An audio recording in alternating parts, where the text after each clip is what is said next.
Hello everybody and welcome to Learn with Zenith Guru. So today we will be starting with economics third chapter, that is poverty as a challenge. तो poverty index पे और hunger index पे India की जो situation है वो कोई बहुत अच्छी नहीं है, ना हमारी रैंकिंग कोई बहुत अच्छी है। अब इसमें काफ़ी हद तक जो गलतियां हैं वो हमारे पब्लिक डिस्ट्रीब्यूशन सिस्टम की हो या हमारे गवर्नमेंट के लूप होल्स हों, बट अगेन इसमें कहीं ना कहीं जो इंडिया की वास्ट पॉपुलेशन है वो भी एक मेजर कॉज है जिसकी वजह से इंडिया में पॉवर्टी इंक्रीज हो रही है। Government has made a lot of schemes जिसके थ्रू वो जो बिलो पॉवर्टी लाइन लोग हैं उन्हें फाइनेंशियली सपोर्ट कर रहे हैं, उनके लिए इंश्योरेंसेस आ रहे हैं, जो लोग अपना स्मॉल स्केल बिजनेस स्टार्ट कर रहे हैं उनके लिए बहुत सी स्कीम्स आ गई हैं, किसानों के लिए, उसके बाद जो लोग फिशरीज में हैं उनके लिए। बट तब भी पॉवर्टी इतना डीपली रूटेड है इंडिया में कि इसको एकदम से जड़ से उखाड़ के फेंकना इतना पॉसिबल नहीं है। तो इस चैप्टर में हम यही पढ़ेंगे कि किस तरह से हमारी इकोनॉमी के लिए पॉवर्टी एक चैलेंज है। पॉवर्टी होता क्या है? अब हम सबको पता है पॉवर्टी का मतलब होता है गरीबी, पर गरीबी को अगर हम किसी को डिफाइन करने को कह दें तो सबके अपने पर्सपेक्टिव्स होंगे उसके, बट इसमें हम पढ़ेंगे कि इकोनॉमिकली हम पॉवर्टी को किस तरह से डिफाइन कर सकते हैं। So we'll start with the chapter.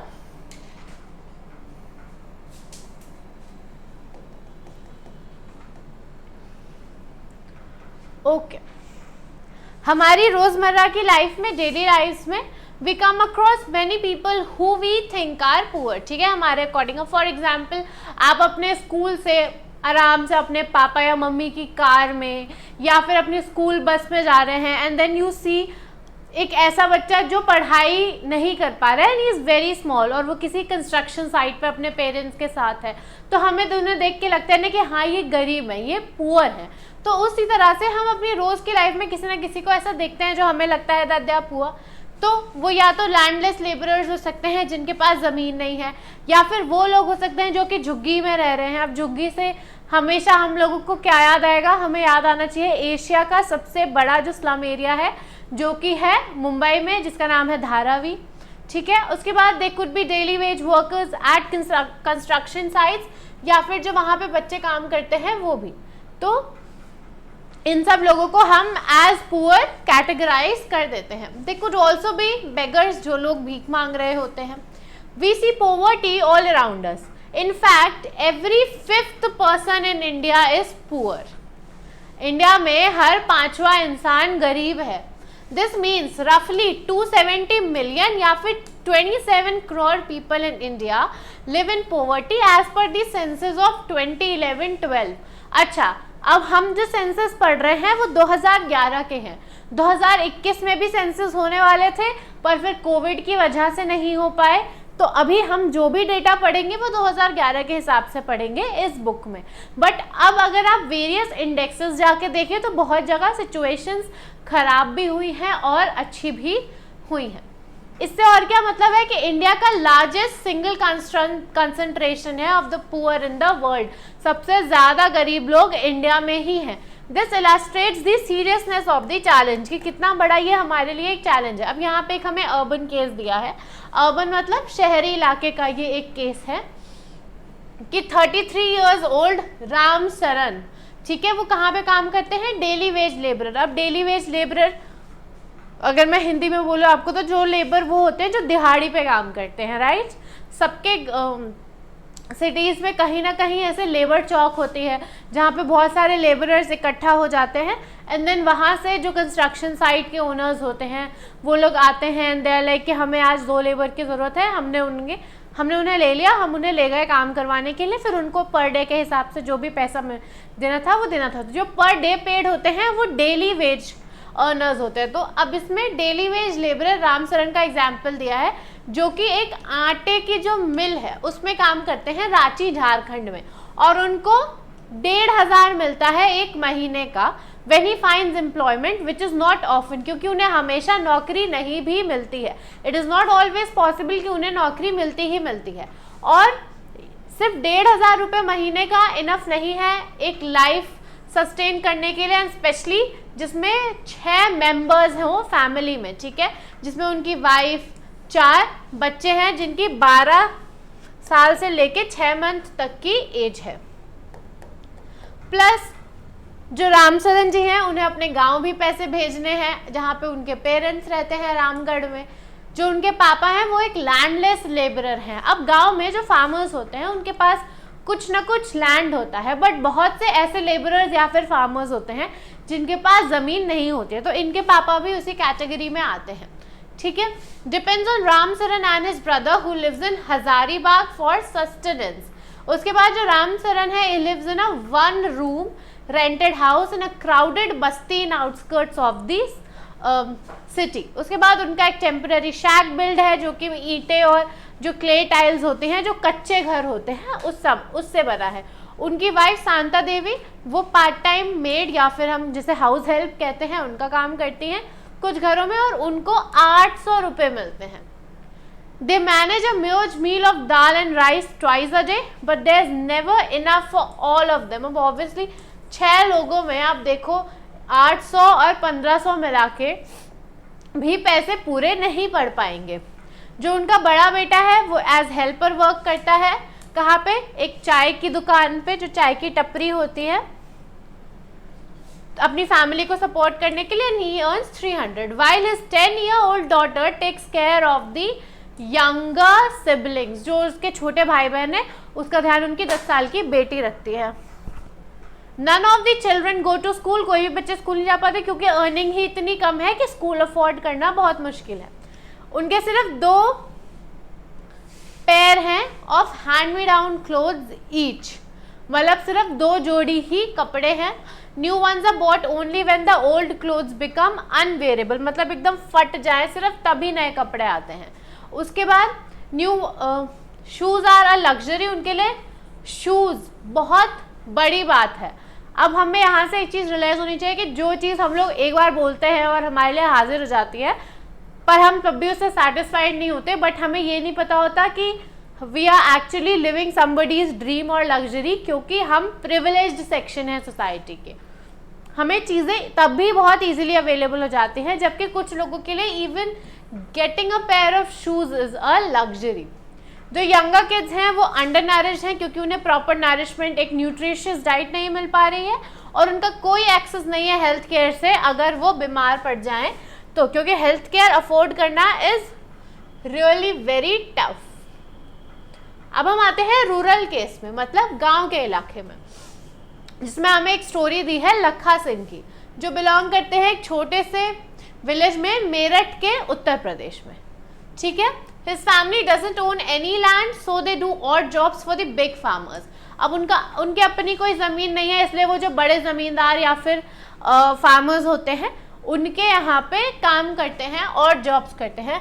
Work is erratic and so is income. कभी श्योर होता है, कभी अनश्योर होता है कि कोई काम है या इनकम है, इसीलिए एट टाइम्स उनको सिर्फ 50 रुपये मिलते हैं for a hard days work, मतलब एक दिन की उनकी दिहाड़ी 50 रुपये की मिलती है। But often it's in kind like a few kilograms of wheat or dal or even vegetables for toiling in the farm through a day। ठीक है, जो फैमिली है उनकी वो 8 लोगों की है, वो हमेशा मैनेज नहीं कर पाते 2 वक्त का खाना भी। लखा सिंह एक कच्चे घर में रहते हैं विलेज के बाहरी इलाकों में, आउटस्कर्ट्स में। The women of the family spend their chopping fodder and collecting firewood in the fields। अब chopping fodder क्या होता है, आपने देखा होगा जब भी जो कैटल्स होती हैं उन्हें जो भी चारा डाला जाता है उससे पहले उस चारे को काटा जाता है मशीन के थ्रू। तो जो विमेन है वो बेसिकली उसमें बिजी रहती हैं। His father is a TB patient जिनकी डेथ हो गई है 2 साल पहले due to lack of medication, क्योंकि वो प्रॉपर एक जो ट्रीटमेंट होता है वो अफोर्ड नहीं कर पाए। His mother now suffers from the same disease TB, और उनकी भी लाइफ धीरे धीरे कम ही होती जा रही है because they can not afford. उसके बाद विलेज में एक प्राइमरी स्कूल है जहाँ पे लखा कभी नहीं गए। He had to start earning when he was 10 years old। New clothes happen once in few years, मतलब कई सालों में उन्हें एक जोड़ी नया कपड़ा जाके मिलता होगा। सोप और ऑयल, मतलब साबुन और तेल जैसी चीज़ें भी उनकी फैमिली के लिए लग्जरी आइटम्स में से आती हैं। अब इसमें हमने ऊपर जो दोनों केसेस पढ़े उसमें फॉलोइंग इश्यूज थे गरीबी से रिलेटेड। क्या थे? लैंडलेसनेस, कोई ज़मीन नहीं है। अनएम्प्लॉयमेंट, बेरोजगारी, फैमिलीज बहुत बड़ी हैं, इलिटरेसी, कोई पढ़ा लिखा नहीं है, हेल्थ कंडीशंस अच्छी नहीं है, मैल न्यूट्रिशन है बच्चे, चाइल्ड लेबर है, और हेल्पलेसनेस, कोई उनकी मदद करने वाला नहीं है। ओके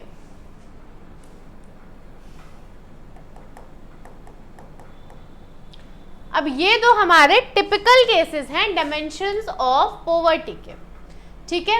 ये क्या बताते हैं कि पॉवर्टी का बेसिकली मतलब होता है हंगर, भूख और छत। लोग जैसे आपने कभी सुना होगा ना कि अगर कोई ये बोले कि कमाने के मेजर 3 ही रीजंस हैं हमारे, रोटी कपड़ा मकान, तो हमारे पॉवर्टी में ना रोटी है और ना ही मकान है। It is also situation in which parents are not able to send their children to school, क्योंकि वो इतना इनफ अर्न नहीं करते, तो वो बेसिक जो एक प्राइमरी स्कूल की भी फीस होती होगी ना, वो भी नहीं मतलब अफोर्ड कर पाते हैं, ठीक है।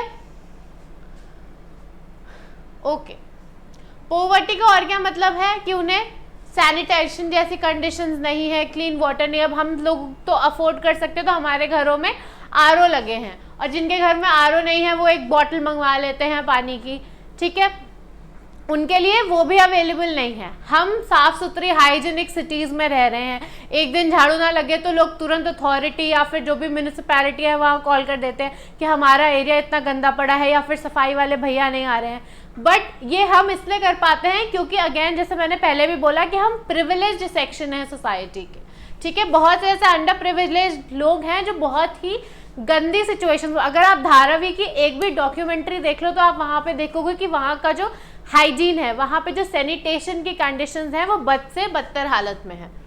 इसका और क्या मतलब है कि रेगुलर जॉब नहीं होती है लोगों को मिनिमम डिसेंट लेवल पे ताकि वो अर्न कर पाएं, और इससे ऊपर सेंस ऑफ हेल्पलेसनेस। अब अगर जैसे हमने पढ़ा कि लक्का सिंह के फादर को टीबी हो गया and he lost his life due to it. अब ऐसा नहीं है कि आप अपने इतने नियर एंड डियर वन की मदद नहीं करना चाहोगे, but again you do not have the enough money and nobody is there to help you, इसीलिए वो सेंस ऑफ हेल्पलेसनेस इमर्ज हो जाती है। जो गरीब लोग होते हैं वो ऐसे सिचुएशन में होते हैं in which they are ill treated, mostly जो privilege so called privilege section है सोसाइटी का वो उन्हें के साथ बहुत गंदा बिहेव करते हैं हर जगह पे, इन फार्म्स, चाहे वो खेतों में हो, फैक्ट्रीज में हो, ठीक है, गवर्नमेंट ऑफिसेज में हो, चाहे वो हॉस्पिटल्स है, रेलवे स्टेशन है, एटसेट्रा।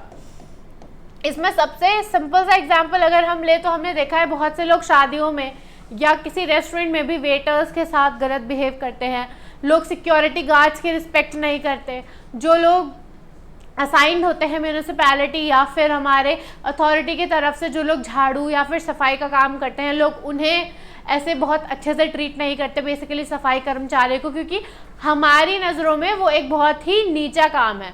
और वो बेसिकली कौन सा सेक्शन ऑफ सोसाइटी कर रहा होता है? पुअर सेक्शन ऑफ सोसाइटी उन्हीं कामों को परफॉर्म कर रहा होता है। Obviously nobody would like to live in poverty, कोई भी गरीबी में रहना नहीं चाहता। ये बिगेस्ट चैलेंज है हमारे इंडिपेंडेंट इंडिया का, और इसमें मिलियंस एंड मिलियंस ऑफ लोग हैं जो पॉवर्टी का शिकार हो चुके हैं। महात्मा गांधी ने हमेशा इंसिस्ट किया था कि इंडिया तभी ट्रूली इंडिपेंडेंट होगा जब poorest of its people become free of human sufferings, ठीक है, जो एक इंसान की सफरिंग्स होती है उससे जब गरीब लोग जो हैं वो फ्री हो जाएं।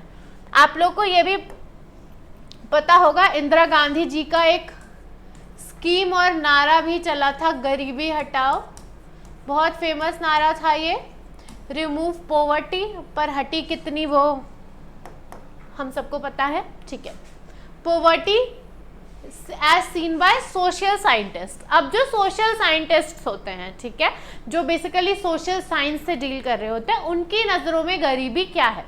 गरीबी के बहुत से फेसेट्स हैं, ठीक है।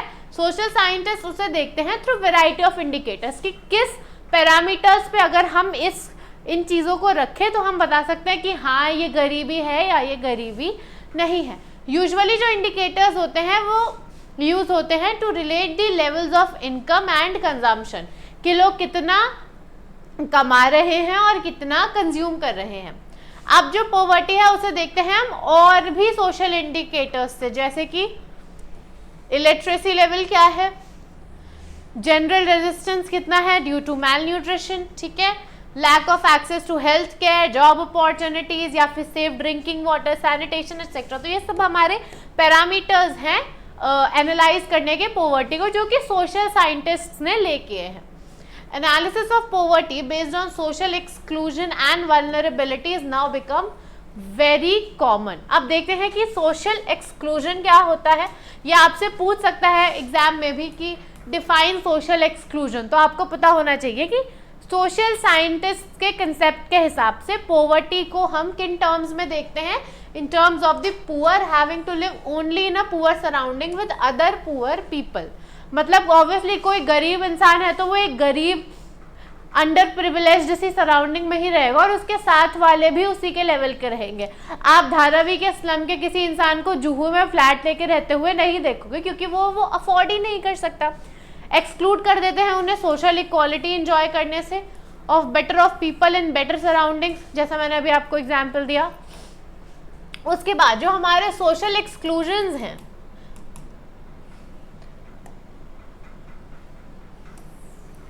वो दोनों किसके कॉज हैं?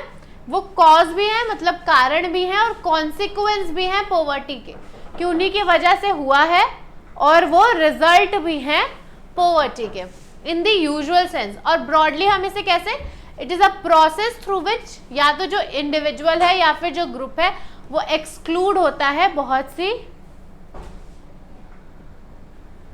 फैसिलिटीज से, ठीक है, जो उनको फैसिलिटीज मिले या फिर जो उन्हें बेनिफिट्स हो रहे हैं, and opportunities that other enjoy.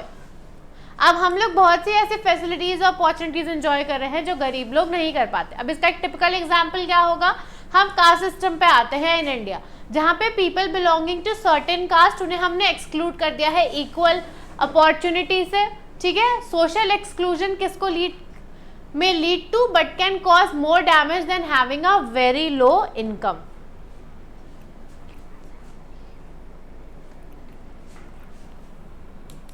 Okay. Now let's see कि vulnerability क्या होता है. Okay, vulnerability to poverty एक measure है जिसमें हम क्या describe करते हैं, greater probability of certain communities, ठीक है, जिसमें कुछ कम्युनिटीज़ की जो हमारी प्रोबेबिलिटी, बेसिकली जो हमारी बैकवर्ड कास्ट होती हैं उनकी या फिर इंडिविजुअल्स की। अब कौन से इंडिविजुअल्स, अगर कोई विडो है या फिर कोई फिजिकली हैंडीकैप्ड पर्सन है, ऑफ बिकमिंग और remaining poor in the coming years. अब हमारी जो बैकवर्ड क्लासेस हैं वो अगर आप इंडिया को 2-3 डेकेड्स पीछे जाके देखोगे तो वो पुअर ही थी। तो अब हम देखेंगे उन वल्नरेबल सेक्शंस को कि क्या वो अभी भी उसी हालत में हैं। जो हमारी वल्नरेबिलिटी है उसे हम डिफाइन करते हैं कुछ ऑप्शन से, which are available to different communities for finding an alternative living in terms of उनके पास असेट्स कितने हैं, ठीक है, एजुकेशन क्या है, हेल्थ, जॉब अपॉर्चुनिटीज। अब हमारे असेट्स में क्या आ जाता है कि आपके पास घर है या नहीं है। कुछ अगर विडो है तो उनके पास स्त्रीधन जिसे हम कहते हैं लीगली, कि उनके पास कोई गहने या कुछ गोल्ड में कुछ ऐसा है या नहीं है जिसे हम एज असेट काउंट कर सके। फर्दर हम इसे कैसे एनालाइज करते हैं, on the basis of greater risks these group face at the time of natural disasters. जब नेचुरल डिजास्टर्स होते हैं, ठीक है, जैसे अर्थक्वेक आ गया या फिर हमारी सुनामी आ गई या लैंडस्लाइड्स हो गई, ऐसे में इन ग्रुप्स को कितने जल्दी सेव किया जाता है या इन्हें निगलेक्ट कर दिया जाता है, और जो बेटर प्रिविलेज्ड लोग हैं जो फास्टर क्या कह सकते हैं अफोर्ड कर सकते हैं कुछ ऐसा एस्केप, उनको सेव किया जाता है इन सारे मेजर्स पे। एडिशनल एनालिसिस होता है इनके सोशल एंड इकोनॉमिक एबिलिटी पे कि वो हैंडल कर सकते हैं किस तरह के risk. In fact vulnerability describes the greater probability of being more adversely affected than other people when bad times come for everybody. अब कोविड में जो एक अमीर इंसान था उसके लिए एक अच्छे से हॉस्पिटल में अपने सोर्सेज के थ्रू एक बेड अरेंज करना और बाकायदा वेंटिलेटर अरेंज करना थोड़ा इजी हो सकता था इन कंपैरिजन टू समबडी जो कि बहुत ही एकदम बुरी हालत में है और बिलो पॉवर्टी लाइन है। तो वही बात यहाँ पे लिखी है कि बुरे वक्त में असली में पता चल जाता है कि कितनी बैकवर्ड या फिर अंडर प्रिविलेज सेक्शंस की केयर होती है, ठीक है। So with this we will end today's class. Poverty line का जो कंसेप्ट है उसे हम अगली क्लास में कवर करेंगे। आई होप आपको ये वीडियो पसंद आई होगी and thank you for watching.